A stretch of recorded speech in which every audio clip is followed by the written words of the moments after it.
अस्सलामुअलैकुम नाज़रीन, आप देख रहे हैं फ्लाई न्यूज़। तरियाखन मरीज से रिपोर्ट शामिल करते हैं गुलाम मुर्तज़ा आराई की।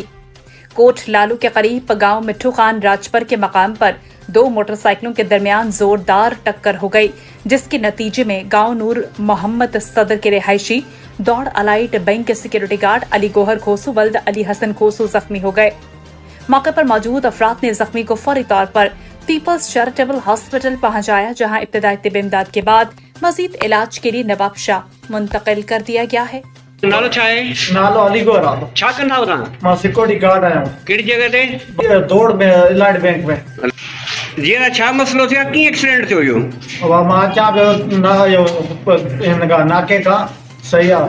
उतां मां आराम सां हुउसि ऐं हू वेन खे कट करे ऐं नालो बची कान हुउसि, उन ठोके मूंखे ऐं गाॾीअ में हथ। हू मोटरसाइकिल ते हो? हा, हू मोटरसाइकिल ते लाइट कान हुउसि। अच्छा, लाइट कान हुउसि, पोइ हथ भॼी पियो आहे। मां टंग भॼी ऊचा बुरी पिया, टाका लॻण अस्पताल में दरिया खान में कुझु कयो अथनि दवायूं। सही आहे। हाणे वेंदुसि नवाब शाह, स्क्रा विस्क्रा कढाया।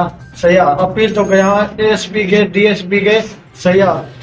इन्हनि जो जेके लाइटूं आहिनि तेज़ वारियूं, इहे ब्लर आहिनि, ऐं उन खां बाद में जेको लाइट न आहे उनजी, उनखे गाॾियूं बंदि कराए पंहिंजे थाणे ते खणी वञनि। सही आहे। इहा मां अपील थो कयां। सही आहे न? इहा महिरबानी कयो। पुलिस वारा जेके बि आहियो, इहा जिथे गाॾी में लाइट न ॾिसनि, लाइट न आहे, अॻी जो उनखे बंदि करे उते जो उते तालो हणी उते जो उते ॿियारे छॾनि। सही आहे। हा, ऐं जो जीअं तेज़ लाइट आहे उहा बि ब्लर आहे, नॉर्मल लाइट हणाए छॾनि, उहा बि रस्ते ते भले हुजनि सही उहा लाइट।